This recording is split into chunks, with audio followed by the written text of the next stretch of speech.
So let's solve this problem. We have carbon dioxide expands adiabatically at steady state with no irreversibilities, that meaning it's reversible expansion through a turbine from an inlet pressure of 5 bar and inlet temperature of 400 Kelvin to an exit pressure of 2 bar.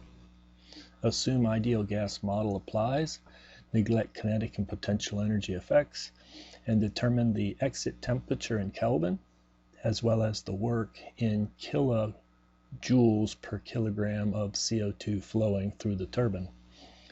So how do we solve this problem? First, we're going to have a turbine. We're going to have inflow and outflow. So inlet state 1, outlet state 2. It's at steady state. So from the mass balance, the mass flow rate coming in at 1 is equal to the mass flow rate flowing out at 2, and we drop the subscripts. We just talk about the mass flow rate of the CO2 through the turbine. All right, the purpose of the turbine is to produce some power, and if it's adiabatic flow, what does that word mean? Well, it means that it's like a well-insulated turbine. There is no Q dot, so Q dot's equal to 0. So what we do is introduce a control volume around that turbine, and we've already done the mass balance. We can also do the energy balance and then the entropy balance. So the first law is the energy balance. It's steady state, so no accumulation or depletion. The Q dot coming in is 0 because it's adiabatic, no heat transfer. We do have shaft power out, and we do have the mass flow rate bringing with it enthalpy 1, taking with it enthalpy 2, and again, we don't put in the kinetic and potential energy effects. So that's our first law. And then our entropy balance, our second law, steady state, no accumulation or depletion of entropy. The Q dot divided by TB, 0. We have the mass flow rate coming in at 1, S1. That's a bad looking S1, try it again. S1 minus S2 exiting. And we have the rate of entropy production. Okay. If it is if it has no irreversibilities, then it's reversible flow, or what we would call internally reversible flow, and the sigma dot is 0. So it's adiabatic and reversible. And you can see from the second law, we can conclude that S1 equal to S2. We conclude it's isentropic. So it's isentropic expansion through that turbine. So how do we solve this problem? Well, we need to get the exit temperature and then the work. Okay. Well, to get set up a table for the properties to help organize our thoughts. So we're going to have the state, and then we're going to have basically 1 and then 2, which is isentropic expansion from 1. Okay. Then we have the pressure, and we have it in bar. It comes in at 5 bar, leaves at 2 bar. The temperature in Kelvin, it comes in at 400, and we're really trying to find that exit temperature. That's our unknown for part A. And from our energy balance, basically a enthalpy is what we're looking for, as well as an entropy, what we're looking for. Now, you can use constant specific heats, and then you would go and look for C sub P and C sub V for CO2. Or you can try to account for variable specific heats for carbon dioxide. Let's do that. Let's account for variable specific heats for carbon dioxide and ask the question, can I find in a table H or S for my property properties for a function as a function of temperature for carbon dioxide. So we take a look. In our textbook, we have back in table A 23, we have ideal gas properties for selected gases, and I know I truncated it, but the first set is for carbon dioxide. And here is something that we'll learn in Thermo 2 about the enthalpy of formation, but we have a H bar and a U bar and an S naught bar, all as a function of temperature. So it's coming in at 400 Kelvin, and we're interested in enthalpy, but this is enthalpy is on a per unit amount basis. This has units of kilojoule, not per kilogram, that would be per unit mass, but amount, kilomole. Likewise, this S bar naught, kilojoule per kilomole Kelvin. It's up, the units are listed up here in the header of that, or the beginning, the label of the table, so take a look there, but it's kilojoules per kilomole Kelvin for that one. We really don't need the U bar. It's an open system analysis, not a closed system analysis. So we take this number, 13,000, okay, and 372, and this number, 225.225, and go ahead and bring it back into this table right here. And now it's really H bar and S bar naught that I'm calculating, and the units are kilojoules per kilomole, or really not calculating, bringing from a table, and then this is kilojoules per kilomole Kelvin. Okay, so let's bring those values in.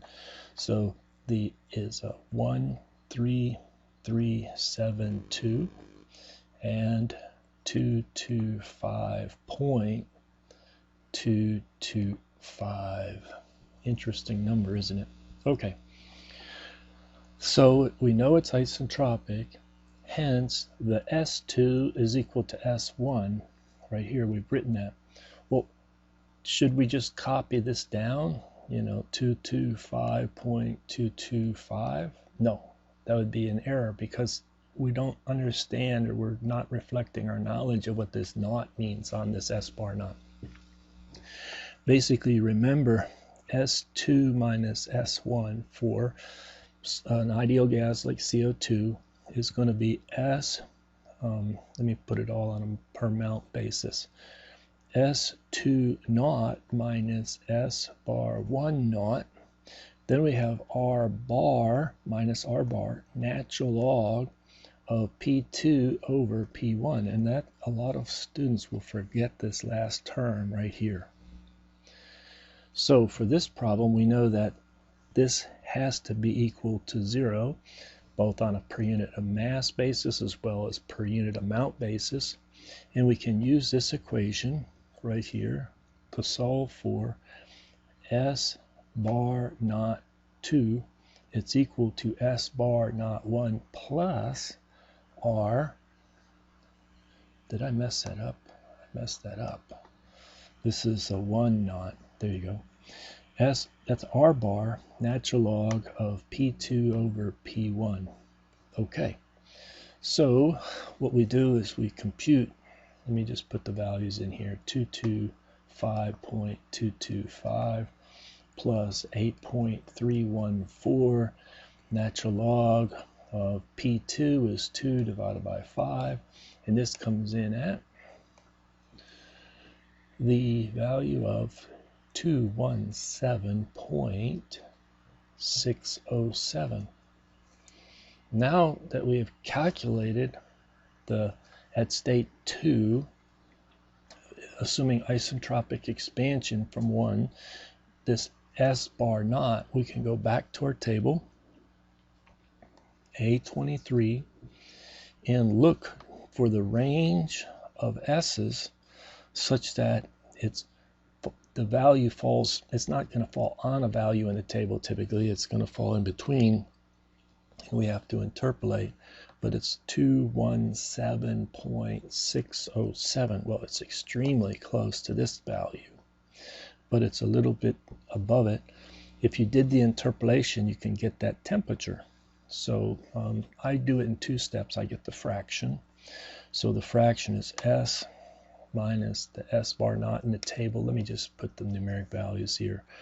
217.607 minus the lower value, 217.534 divided by the upper value, 218.694 minus 217.534, and then use that fraction to calculate the temperature, is going to be 330 plus that fraction times 340 minus 330. And when you do that, the temperature, T2, assuming isentropic expansion, comes in at 330.63 Kelvin. Let's just call it there. And that would be our answer for part A. Likewise, what we're going to need is this H. So we calculate that H is equal to 10,570 plus the same fraction that we solved right here and used right here is 10,959 minus 10,570.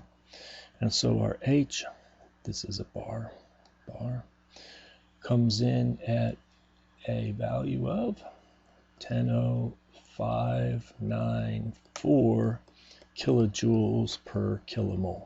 And we're going to need that for answer to part B. So just remember this. We'll go back to our page. So we already calculated the temperature T2, and now we need to calculate what is that work. Well, right here, let me see if I can bring that across this equation right here. So we'll have that the power per unit mass flow rate is equal to our H inlet minus the H exit. But you just said we have it on a molar basis. That's okay. We can convert it to a mass basis. If we divide by the molar mass, that will give us H1 minus H2. Okay, so we brought across the value of the temperature, 330.63, and then also the value of H bar, which was 10,594. This is like 13,372. Okay, so we go ahead and put H1 in there, 13,372 minus 10,594. I'm just going to be explicit with the units, kilojoules per kilomole. And then the molar mass of carbon dioxide comes in at 44.01 kilogram per kilomole. And we divide, well, cancel the kilomoles, you get your right answer. So W dot per M dot is equal to the 63.1 kilojoules per kilogram. We box it, and that's our answer for part B, and there you go. Now, I want to solve another problem, and I want to do it right now in the same video. And all I'm going to do is I'm going to change one word to the problem statement. I'm going to change this one word right here. And instead of using the word adiabatically, meaning that it's well insulated, no heat transfer, I'm going to change the word to isothermal. So let's go ahead and look at the new problem statement. So it's isothermally. It expands isothermally at steady state. Same gas, same inlet pressure, temperature, has no irreversibilities, so it's reversible expansion through the turbine. And we ask the same two questions. What is that exit temperature? And then what is the work? Well, if it expands isothermally, then the inlet temperature is equal to the exit temperature. And you don't even have to do any work. You just know, oh, the exit temperature is 400 Kelvin. And we're done with part A. I know that was a silly question, but there you go. let's do this now. Let's get the work per unit mass, so, or W dot divided by M dot. So we come back and we write our equation again, and we have the turbine, we have the W dot coming out. What about this time? Do I have a Q dot going in? Yes, Q dot's not 0. And so this is state 1, a mass flow rate, state 2, mass flow rate. Do a control volume, CV, and then what do we get? We get that the Q dot coming in minus the shaft power going out of that turbine, and we have the mass flow rate at steady state going through at enthalpy 1, taking out enthalpy 2, and there's our energy balance. Okay, now we think about it. If T2 is 400 Kelvin, I'm just going to go back and recycle a little bit here. If this is 400 Kelvin, then H bar is the same. It's 13,372, and S naught bar, it's the same. It's 225, or 0.225. The enthalpy, because it's an ideal gas, the molar enthalpy is only a function of temperature. So that when we come over here, these cancel because it's isothermal.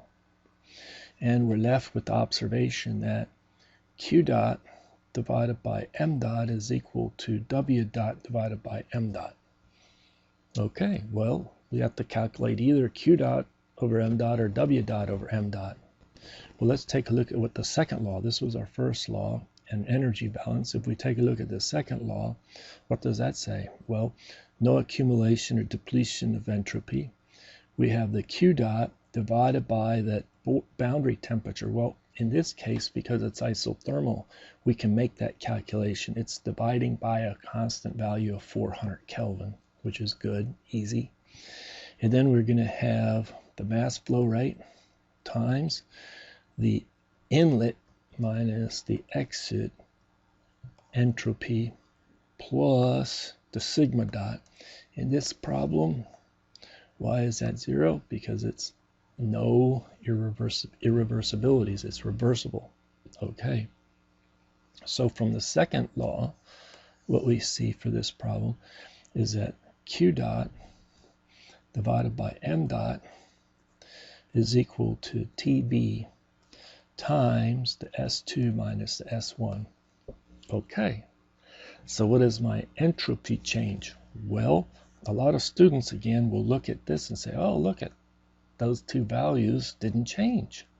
But that's not true, because the full equation is going to be something like this. Let me do this one. TB times S2 naught minus S1 naught minus R natural log of P2 over P1. Don't forget that last term, the effective pressure. Now, because we are either way, you can either take put the bars on all of these and then 1 over the molar mass, and that'll work perfectly.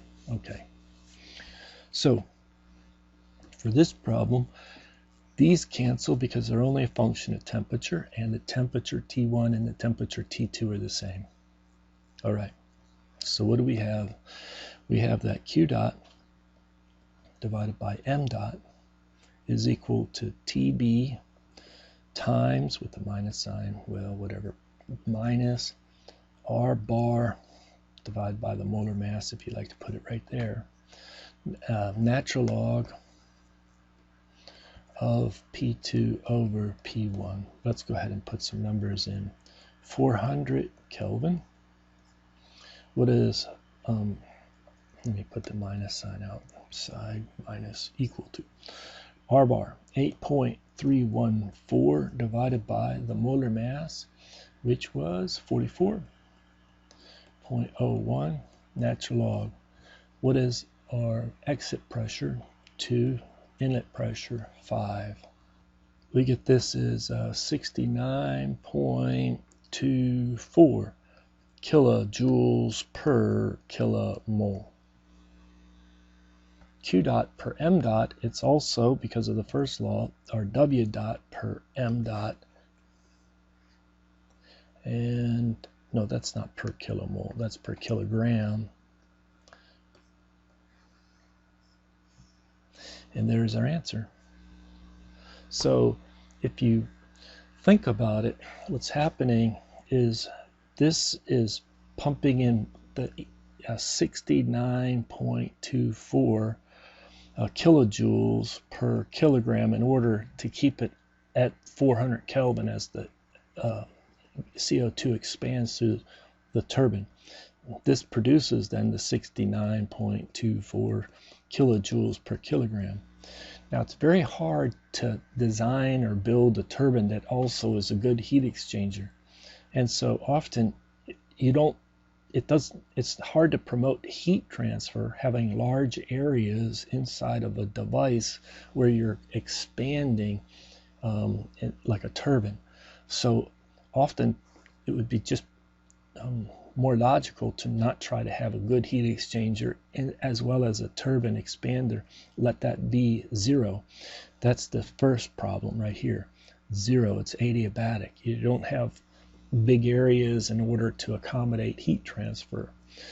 And it's interesting when you think about it as well, you're not going to get as much power out if you don't have trying to keep it at 400 Kelvin by adding heat during the expansion. That's true. So we only were able to get 63.1 kilojoule per kilogram. But what would it have been if we would have kept it at that high temperature? Well, it would have been higher, but it's not that much higher. It's 69.24. There was only about a 9% gain when you have this much more complex turbine, which I don't know of anybody building one like this, but you could think of that. Somebody might say, well, let's try and build one. Well, what if you're going to make that design choice, you should be justified in why you're trying to achieve adding Q dot as well as you're expanding into the turbine. And most people would say, well, if this is the benefit, let's not try it. It's not high enough benefit. It's not a great enough benefit to improve from 63.1 up to 69. What is that? Maybe 10%. Okay, about a 10% improvement. Well, hopefully that was helpful. I'm going to stop here.